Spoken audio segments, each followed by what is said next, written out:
I just finished a recording that you'd be very interested in if you've got a large project you're launching and you want to minimize risk and maximize opportunity. In fact, to achieve success by design. I'm Justin Hitt with Inside Strategic Relations.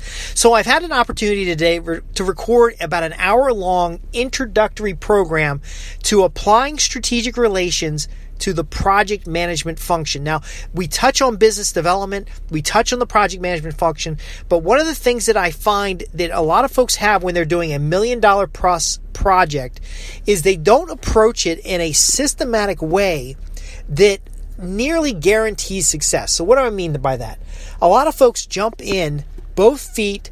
They're going whole hog. They don't have a business plan. They don't have a strategic approach. They don't have funding necessarily. They haven't tested anything in the marketplace. They often don't even have customers. And then they wonder 6 months to a year later why they're broke and why they've got issues. It's so easy to get into a joint venture or a business activity or launch a new product, especially today when you have all this rapid prototyping and you have, you can test it on the internet and stuff. It's so easy to have a false sense of security when you launch a project that it kind of falls flat and you can't get out of it. I've experienced joint ventures, bought a company or bought product, and I couldn't get out of the deal when things went bad. And if I'd done a little bit of due diligence up front, I would have avoided that problem. So I recorded an hour-long program that touches on that due diligence, but also touches on the approach to planning and executing that plan so that, for example, you don't get into a marketplace and have somebody pull the rug out from under you. I've seen people get in and they're opening a new branch in a different city or another region, and they got started and they're excited and they're working, and next thing you know, the competitor amps up and just collapses any hope or dream you had of actually having a profitable branch in that area. And what happens is you get that little bit of pride, like I started this, I'm going to finish it, and then you end up fighting it for years and not having the ability to stay solvent, and now this part of your business is just sucking money away from the profitable part of your business. The same thing happens when it comes to expanding your customer base. You haven't done a profit analysis on your customers to know that the new customers you're getting have more profits than old customers. Now, we talked about this before. A profitable customer analysis will show you who specifically or what category of customers actually generates profits in your business. Now, you may not be aware of this because you're on a certain side of the business that doesn't see this, but not all your customers are profitable. Well, what if you could start a new venture and only do this venture with profitable customers? And it's very possible. You can do the analysis. I can help you with the analysis. But again, I talk about this in this new program. And by the way, at the end of this podcast, I'll tell you how you can get a copy of this new program. Simply by raising your hand, I will get you information about the program. Like I said, I just finished recording it. Let's talk about a couple more mistakes, project planning mistakes. I see a lot of folks go into a project and they're reliant on one or two vendors. So the risk here is your third-party risk with vendors. And you've got one or two vendors. And a mentor of mine, kind of a proxy mentor, Dan Kennedy, says one is none, two is one. And that really means that if you only got one supplier and that supplier goes under or something changes, again, we're talking about approaching with economic uncertainty, political uncertainty, inflation in the marketplace. How do you get your project to be successful? And you might be saying, well, if I had a backup vendor for every vendor. Well, we're in a situation, especially with the COVID that happened, that you can lose 2, 3, 5, even 10 vendors. So again, how do you handle that? Well, first off, it's a mistake to have one vendor. You need to have a backup vendor, and you need to make sure the vendors are tested. Now, if you don't have the volume to test your vendors, then you need to reapproach your customer side to make sure you've got the customers. So you almost need to be building a backlog of customers and then filling that backlog with your vendors, with your suppliers, with joint ventures agreements, with other things like that. Now, you might be saying, well, Justin, if I have a backlog of customers and I can't serve those customers, won't they leave for a competitor? And you're absolutely right. Many times they will leave for a competitor.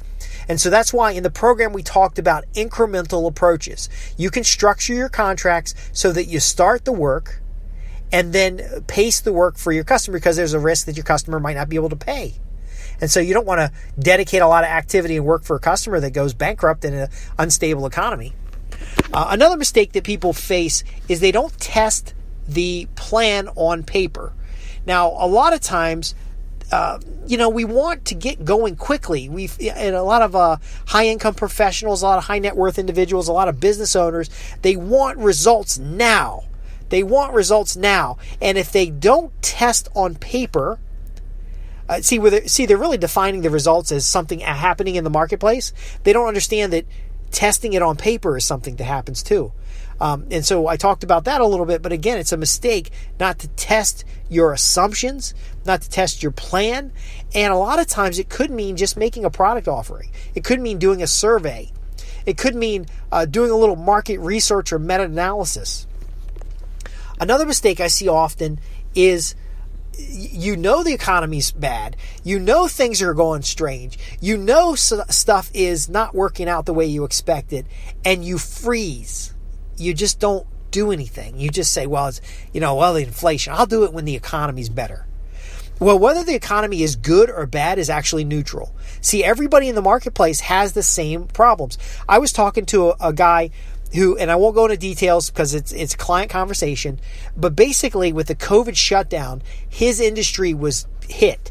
And his response was not, woe is me. It was, how do we shore up the customers and serve them? But again, how do we find out which of our competitors in target markets are having problems so we can buy them out? And he ended up borrowing COVID money to position him to buy out competitors in markets where he already wanted to expand. So, everything's gone bad. The marketplace is crashing. The government has odd regulations and shutting things down. You could panic, but you can also say, well, what's the opportunity here? And you could start structuring and setting up that opportunity, even if it's just on paper, so that you're doing something positive and constructive, but also understanding that, my competitors got hit too. So which key accounts do I need to make sure I'm in front of to show them that we are stable? You might have been knocked down to 50% capacity. Well, if that 50% capacity is focused on the customers that produce 100% of the profit, can you see how that might be a better idea for you? There's nothing wrong with telling customers, hey, things are bad. It's a first come, first serve basis, or we're honoring existing contracts, and you unprofitable customers aren't getting anything, and you profitable customers are getting concierge service. Can you see how that works?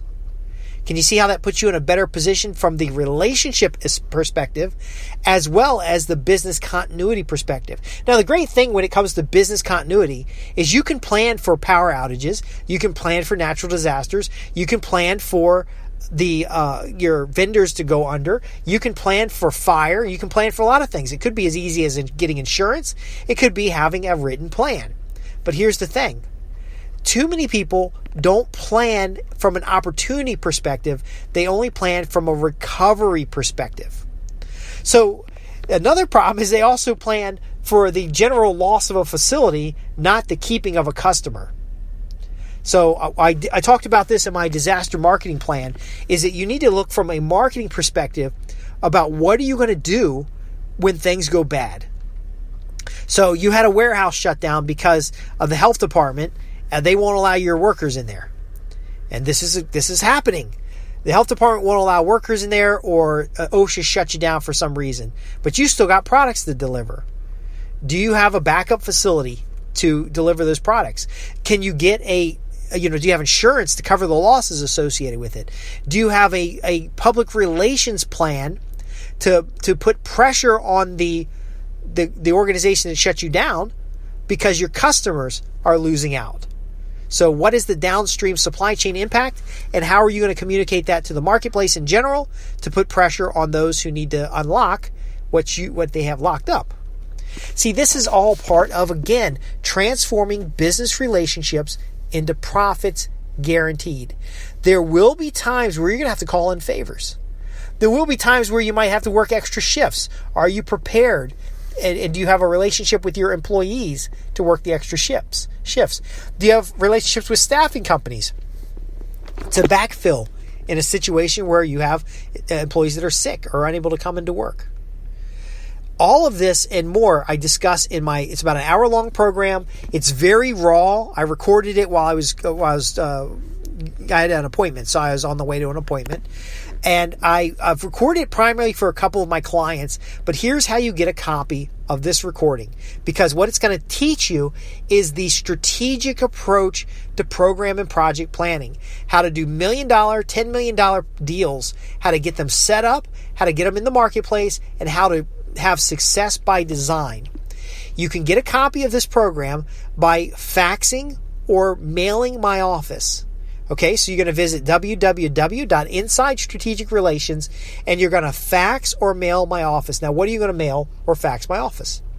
Well, you're going to send in your questions and your concerns about setting up projects now in this current state. We know inflation is coming.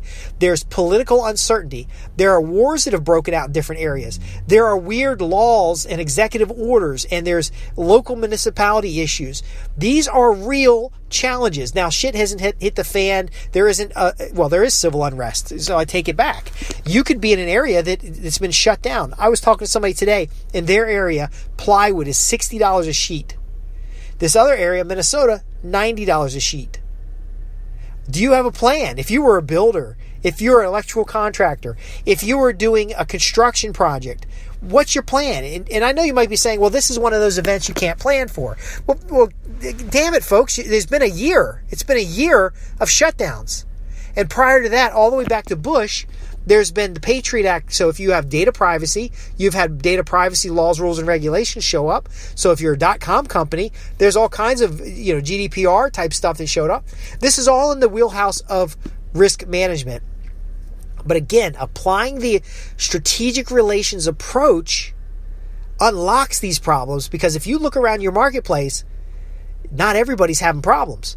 What is it that they know that has positioned them? Like this guy I was talking to, and he was talking about buying out his competitors. Right now, he is in negotiation to buy out competitors that once were a problem to him, but that competitor didn't have a plan. Is there somebody in your marketplace that's looking to buy you out? Now, by the way, they don't pay big dollars. They pay pennies on the dollar, and they buy at fire sale. So unless you want to have a fire sale, you're going to visit the website, www.insidestrategicrelations.com, and you're going to ask your earnest questions. Now, I'm making you write it down because I want you to think about it. What is that fear? What is that misstep? Now, you can send this in. You got to send your contact information, because I got to, if I'm going to send you this recording, I've got to be able to mail you something.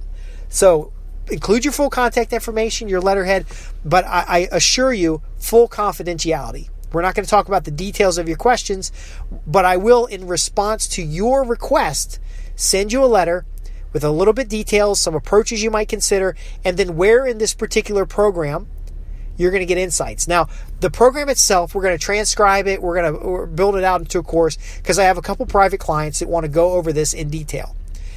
You may have the opportunity to attend.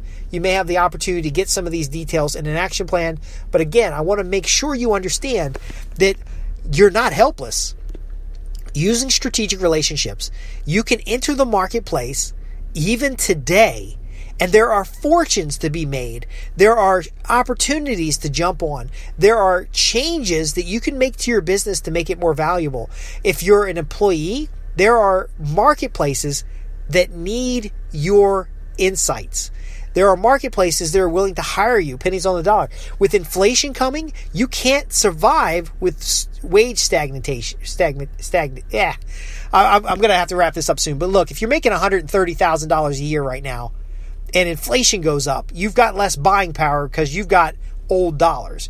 You need to level up and be at maybe $300,000, $200,000 to get to the next level. Anyway, visit the website, www.insidestrategicrelations.com. Fax or mail my office your questions, and I'll get back with you. I'm Justin Hitt with Inside Strategic Relations. Thanks for listening.